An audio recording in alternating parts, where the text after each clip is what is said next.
那里躺了一个人，快过去看看。施主，施主，施主，你这是怎么了？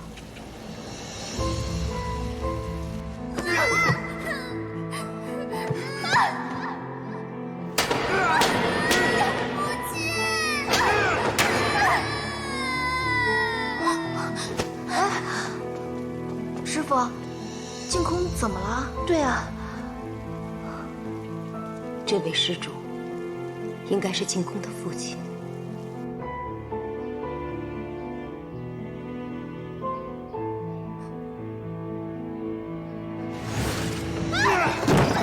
让你瞧不起我！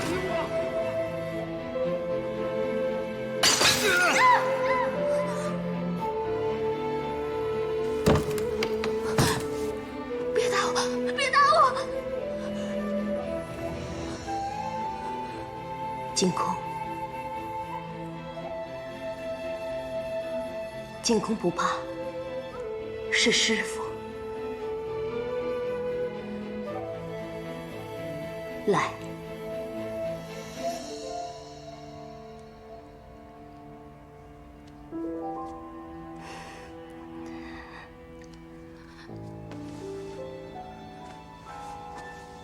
师姐，喂不进去啊，这可如何是好？人命关天啊！啊，师父，师父。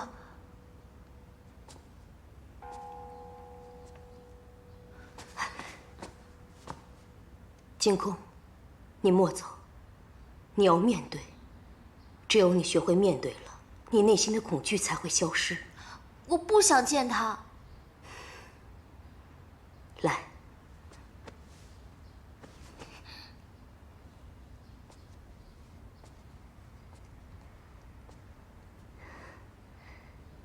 净空，你看看他，他如今躺在这里。他老了，病了，他不会再打你了。你有时是不是喜欢放纸鸢？师父，你怎么知道？你看看他手里拿的是何物？他虽然昏迷了，手里却一直紧紧握着那纸鸢骨架。我们几番试图将其取下，都不成。哎呀！蝴蝶的两个眼睛要靠近一点，离远了便不好看啦。哦，文姬啊，你看这样行吗？嗯，好多了。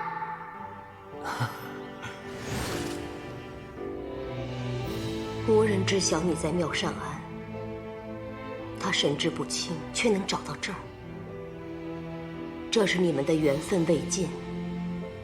他昏迷了，手里还紧紧攥着你喜欢的纸鸢，说明他的意识里全都是你。文姬，你答应母亲，不要恨你父亲。你父亲他本性善良。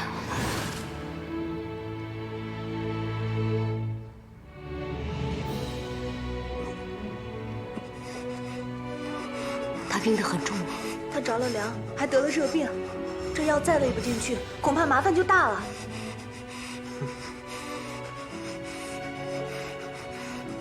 我来试试吧。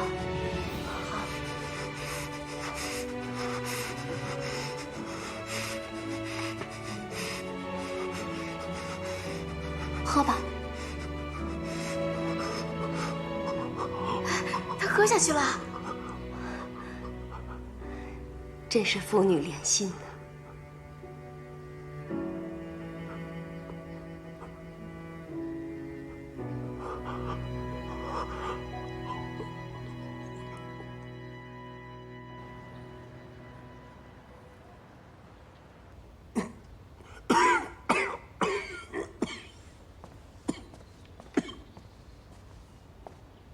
陛下，这2年齐国屡屡进犯，周齐边界如今是3日一小仗，5日一大仗，耗费了我大周大量的财力、物力、人力。陛下，若是再不想办法，事情恐怕将一发不可收拾啊！陛下，臣亦认为，应该采取行动，以破解眼下之僵局。现齐国已非昔日之强国，臣认为，我们可以借此教训，以示警戒。陛下，您意下如何？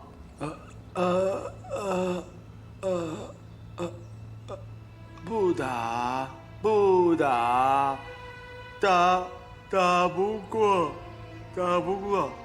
和谈，和谈。好，就照陛下说的办。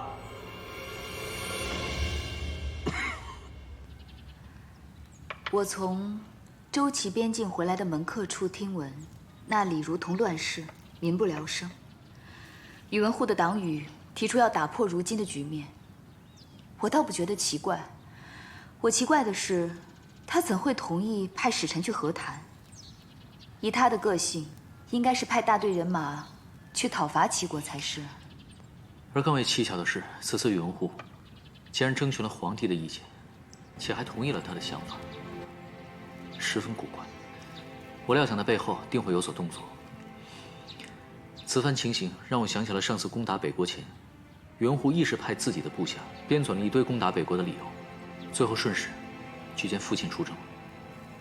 他若真想让谁去出征，不必绕这么大个圈子吧？但若非如此，我实在想不出他提出此事究竟有何企图。看来此次出征，若非父亲，便是尉迟叔父了。但如今尉迟叔父身体状况大不如前，最大的可能便是父亲出征。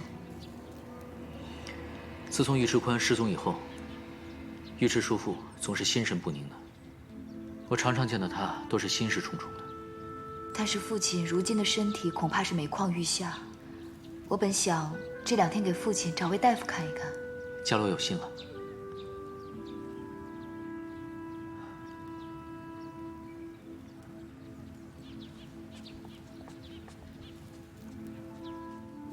伽罗，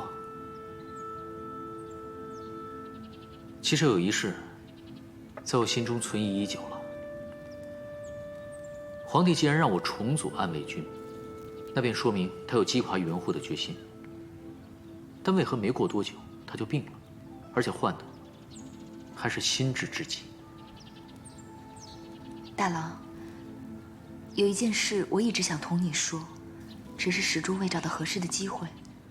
你的意思是，皇帝在装病？对，宇文护派人在皇帝的食物中下毒，该毒会令人痴傻。幸好皇帝及时发觉，并已暗中谋划对策。与我想的不谋而合。皇帝得的并非是什么痴傻之症。眼下，传言皇帝得了不治之症。更有流言纷传，说要变天了。我们虽暗中筹谋许久，但却不知未来风云究竟如何变幻，始终心有不安。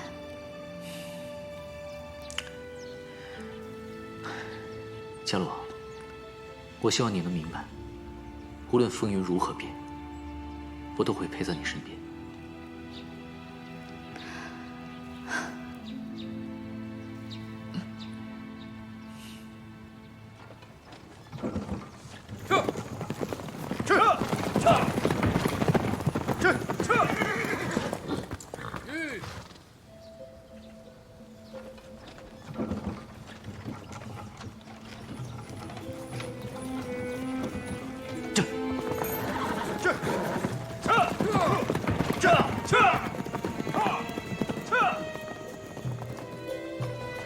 走，快点，快走，走，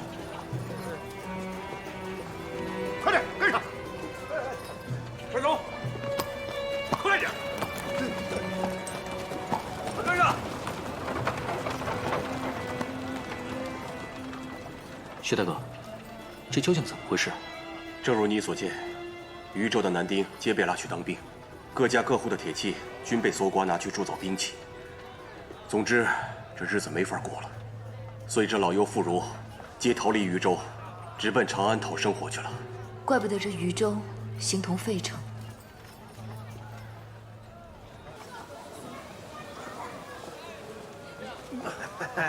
走，咱们回家。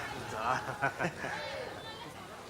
诸位兄弟，现在在各地调查的情况如何？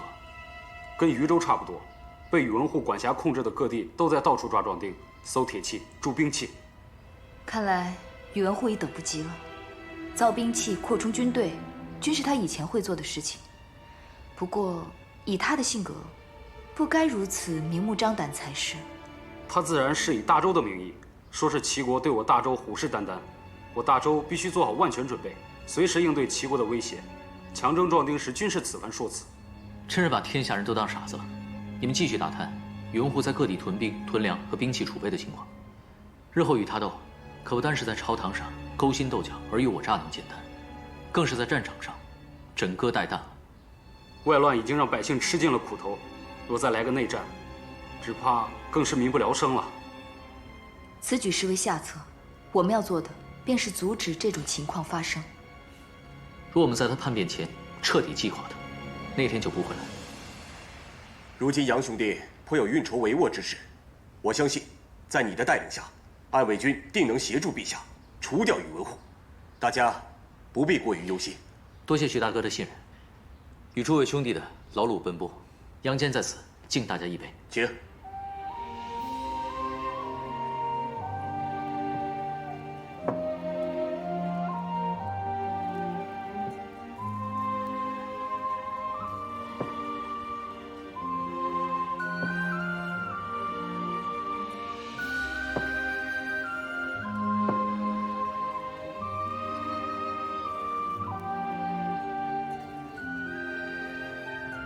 如此看来，那一天真的要来了。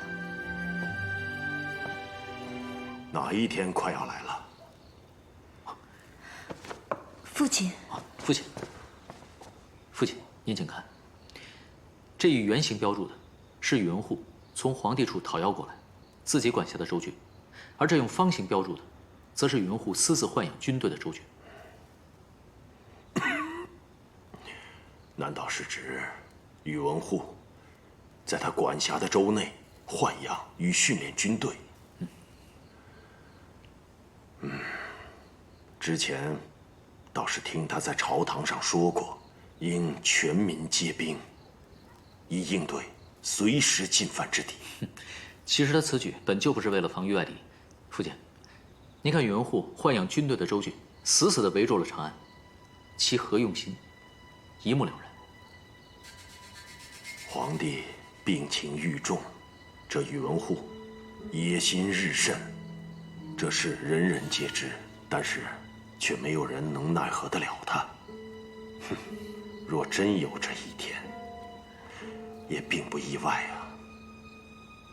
父亲，如今为何如此认命？不，这并非认命，而是认清现实。不过，该做的还是要做啊！父亲，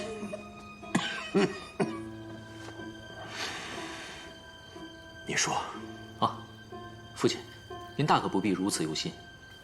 眼下这个局面看似宇文护是占尽先机，但其实并不尽然，于我们又何尝不是机会？此话怎讲？宇文护看似手握千军万马，但实则他在各州组建的军队，均是由从当地抓来的壮丁凑成的。而那些百姓被迫从军，本就士气低落。到时若真发生内乱，他们未必愿意手足相残。我们可借此机会对其进行策反，此为其一。是，其二，虽然眼下长安城内的军权落入宇文护手中，但是军中诸多将领均为父亲与尉迟将军的旧部，所以需趁宇文护在余下3个州郡完成筹军前，父亲和尉迟将军要牢牢抓住人心。我们必会尽力为之。不过，我有一事尚有疑虑：以皇帝如今的状况，不消多时，只怕会轻而易举地被那宇文护控制在手中。若那时那宇文护真的反了，我们该以何身份去与之对抗呢？父亲，您不觉得皇帝他病得很蹊跷吗？蹊跷？对，父亲，皇帝此举是在装病。他假装中了宇文护的毒，令其放松警惕。果真如此。若皇帝确实在装病，那说明他心中定有应对之策。皇帝此番潜伏已久，届时还需我们杨家鼎力相助。我杨门忠烈，必定为皇帝竭尽全力。陛下，宇文护在长安周边豢养了那么多伏兵，居心显而易见，您不能再坐视不理了。陛下，您在思虑何事啊？朕在想，朕是否错了？朕是否退让的太多了，才让这些百姓被迫沦为难民？朕是否真的养虎为患了？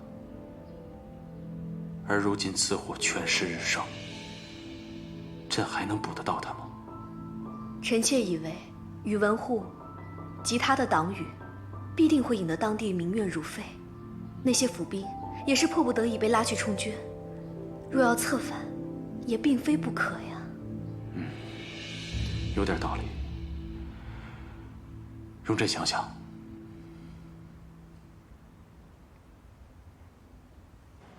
父亲，大哥，你们可算回来了。我说你怎么没有到教场训练呢？原来在此处耍赖皮缠着大嫂呢。大哥，我冤枉啊！我可没有耍赖皮缠着大嫂，我是为了陪大嫂嘛。不信，你问问大嫂。你呀，父亲，我们之前约过今日一同骑马，你还记得吗？阿爽，父亲身体不适，要不改日再去吧。是，不要任性。哎呀，无碍无碍，我答应过他。哎，既已答应之事，便要去做。就是，大哥大嫂，你们就放心吧。父亲说不定一骑马，心情一好，身体就好了呢。放心吧，走。走喽。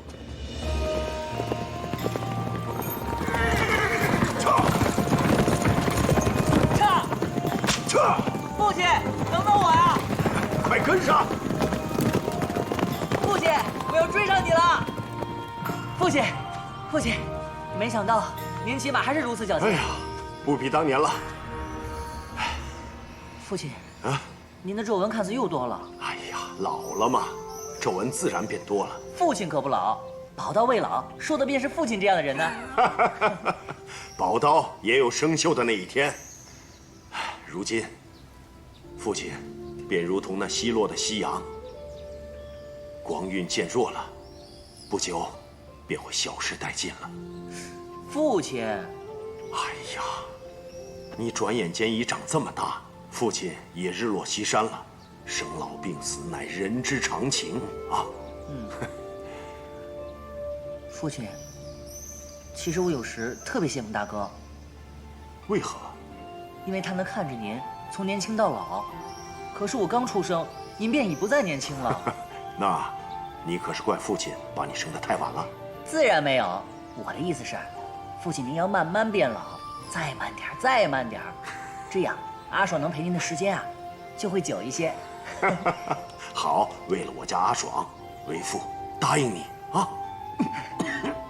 父亲，咱们坐下说吧。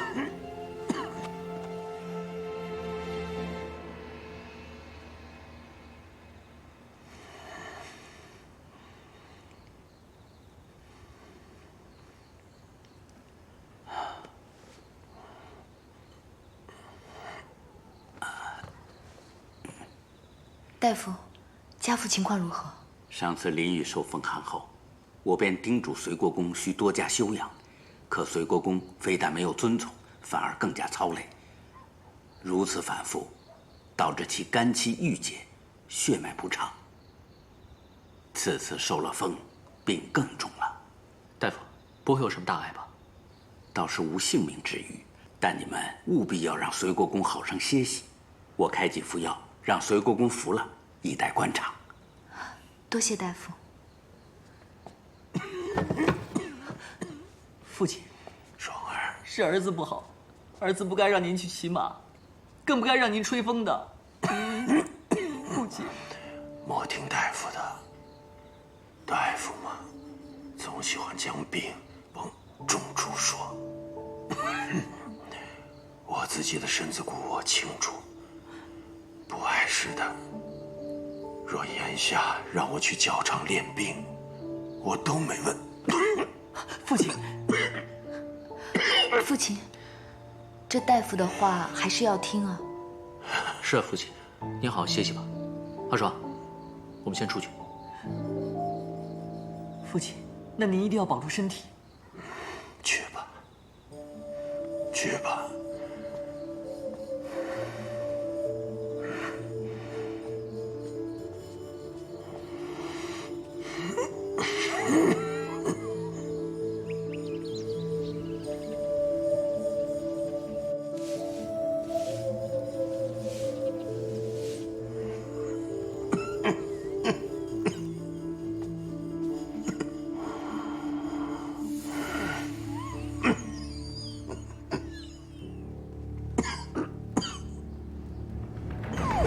郎主，郎主，快来人！来人呐！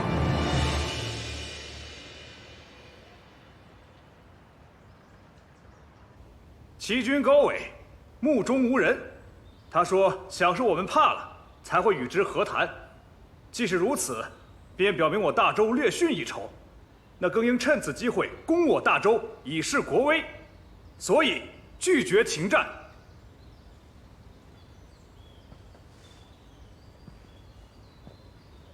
昏君高纬，既不愿停战，那我大周只能迎战。若非如此，不知又有多少大周百姓要遭受他齐国的欺凌。哎，娘，陛下，哎，娘，我的娘，陛下，我的娘，哎，陛下，小心啊，陛下，娘，陛下，陛下，哪有什么鸟啊？陛下，陛下，小心摔着。您先回去坐着吧。闪开，陛下，陛下，陛下，娘，陛下，陛下，我娘，我的娘，小心啊，陛下！荒唐，成何体统！快，把陛下扶回来！陛下，陛下在那边，那是不是？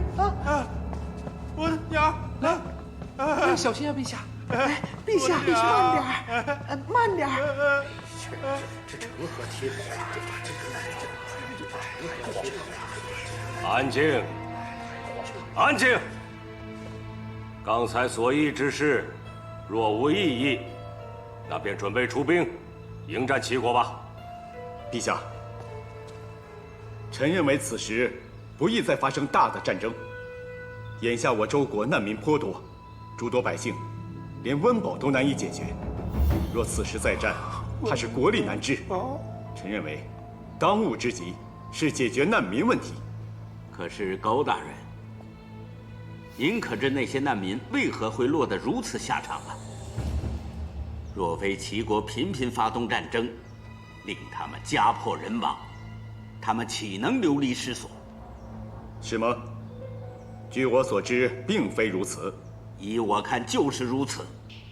大冢宰，下官认为应派我大周得力武将率精锐部队，前往周齐边境，趁此机会威慑齐军一番。徐将军，威慑齐国固然重要，但也需考虑如此行事代价为何。这一去，不知又要死我多少大周将士。臣认为，大周百姓已无法再受此等重创了。谁说打仗就一定会死伤无数了？大司马上次不战而屈北国之兵，并未损失多少兵马嘛。高司空你这倒提醒我了。为了我大周的百姓，此次出征最佳的主帅人选，便是大司马了。大司马实乃胆略过人，由他出征，定能将伤亡降至最低。陛下，大司马病重在家，怕不能出征。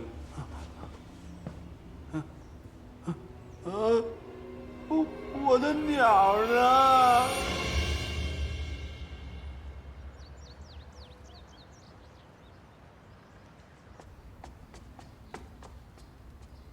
皇帝驾到！嘿嘿嘿嘿嘿嘿嘿！参见陛下。起来起来！听说大司马病了，大冢仔带朕来看看，看看，看看。家父病重卧床，不便相迎，还望大冢仔和陛下见谅。无碍，我们进去探望大司马也是一样。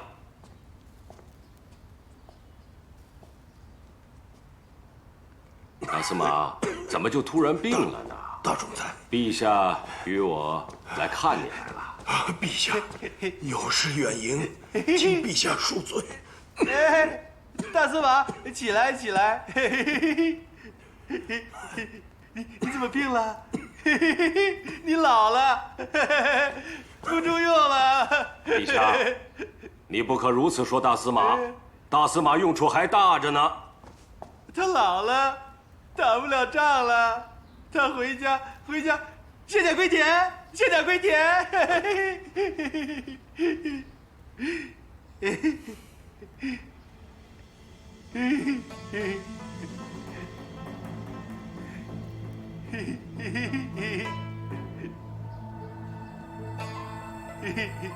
陛下，你万不可如此说大司马，咱们大周还需大司马披甲上阵呢，怎能让他卸甲归田呢？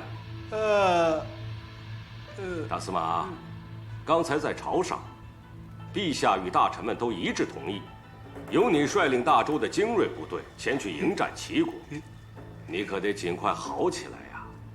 你多病一日，百姓和大周就多一份危险啊！承蒙陛下与大冢仔抬爱，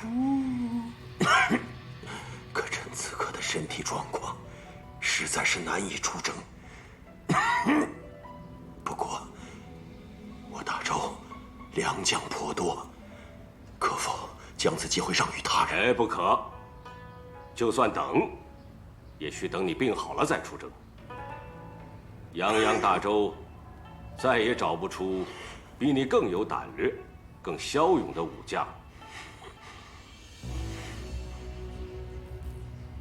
你去，定能威慑齐国。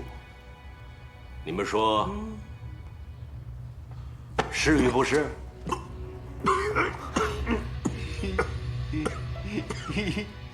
陛下，大冢仔，大夫嘱咐，我父亲需要静心调养。若您需要他出征，就请您让他好生歇息吧。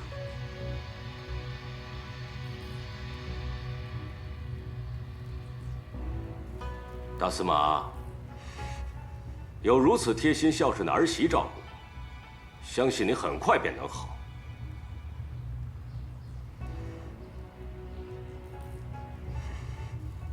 你好好歇息吧。陛下，走吧。恭送陛下。恭送陛下。恭送陛下。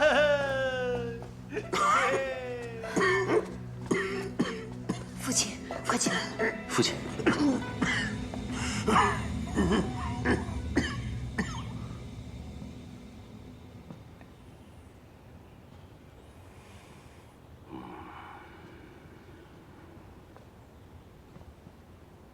大冢仔何事如此犹豫啊？我本想借迎战齐国之机，将杨忠支开，可杨忠眼下病重，强行令其出征，恐遭人生疑。我正想着如何将他调离。大冢宰，属下认为不如……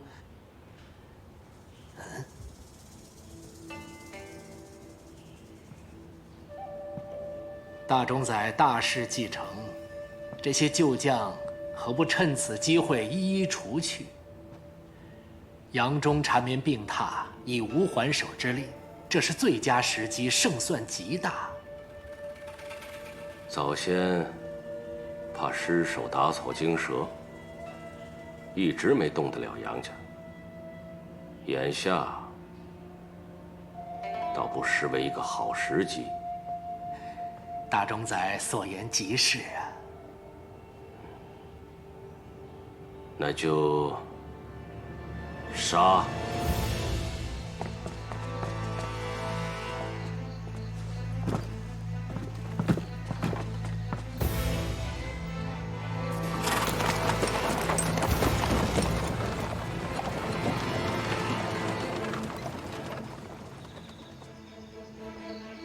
杨夫，大夫人，父亲这是要去何处？郎主接到皇帝急诏，入宫议事。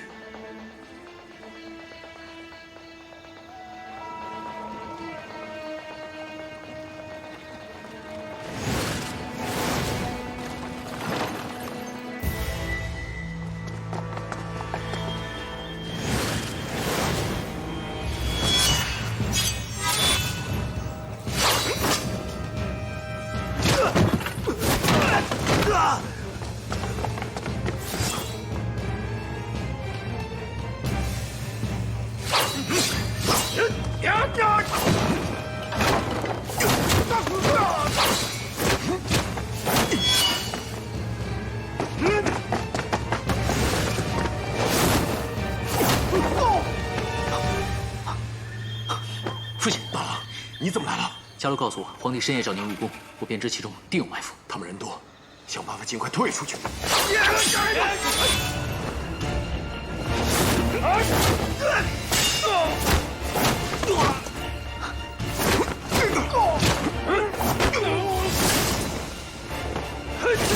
大郎，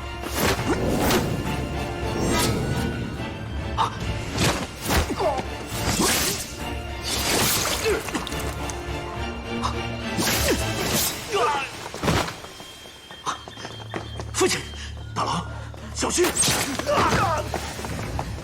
父亲，伽罗，快走！扶起来。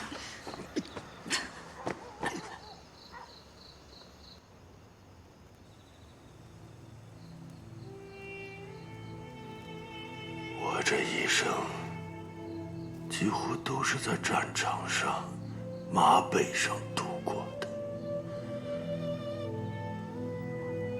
我曾弃位奔梁，后来又回到了魏国，跟随太祖打天下，征战无数，所获大小功勋无数。我以为我即便是死，一定会死在战场上，没成想，最终却死于小人暗算。大郎，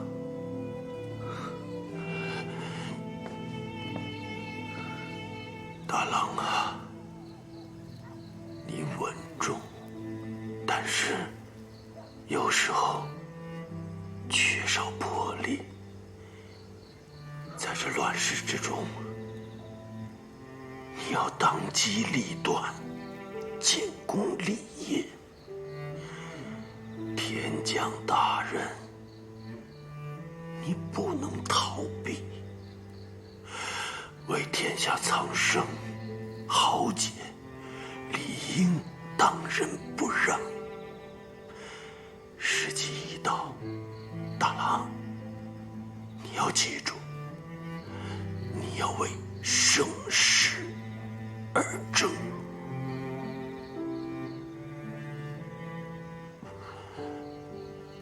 伽罗，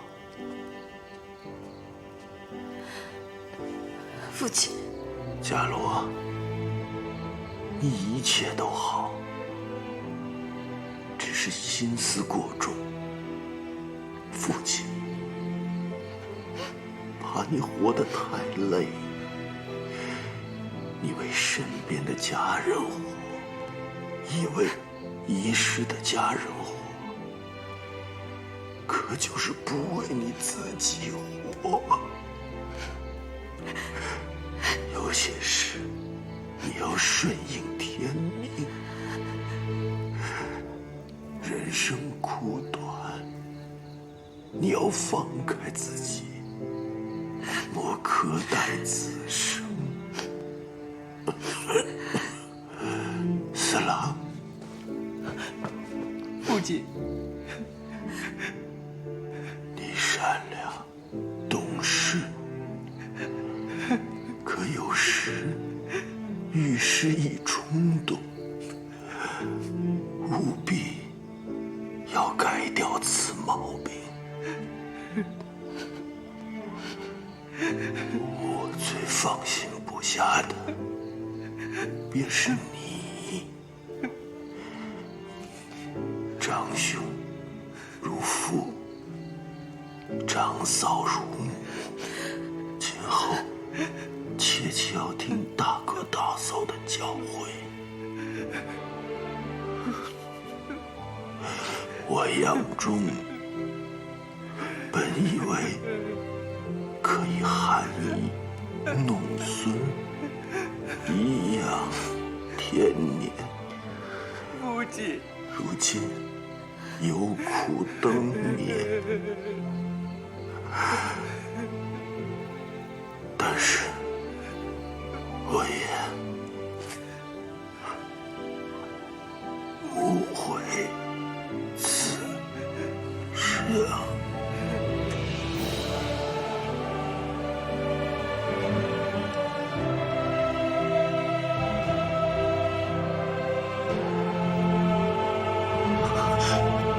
父亲，父亲，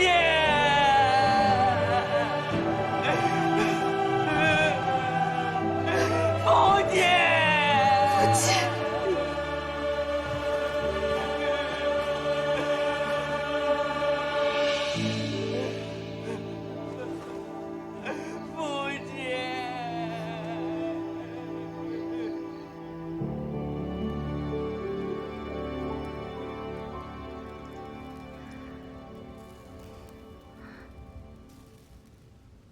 陛下，陛下，啊！陛下，你方才还好端端的喝着酒，现在却如此出神，是否有心事啊？陛下，陛下，隋国公他西去了。怎么会这样？为何如此突然？朕去探望他时，他病得似乎并未这么严重啊。据说，是遭遇了袭击。袭击？何人袭击？一群不明身份的黑衣人，具体情况还不可知。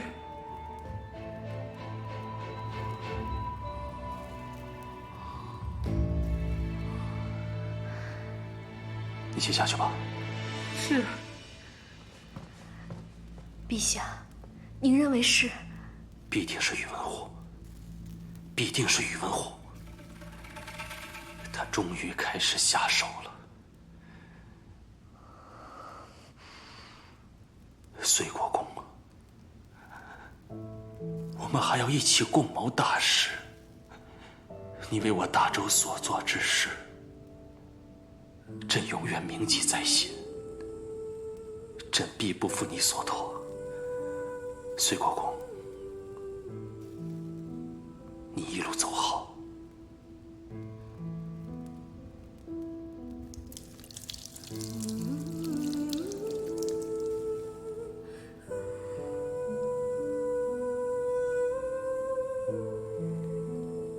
慎终追远，列带通归，包得季勋，弥郡横策，布驻国大将军、大司马、隋国公中。必为内外速助勋庸，志气消果，宪阵先登，节高义烈，顶坐协龙，正位论道，永离演直，必资景化，以赞龙平，焉至允丧，不胜阵痛。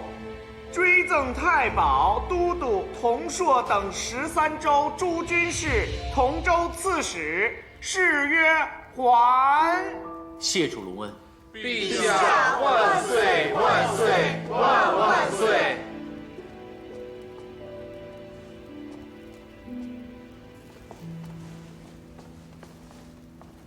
杨公子，请节哀。那老奴便回宫复命了。大冢载道。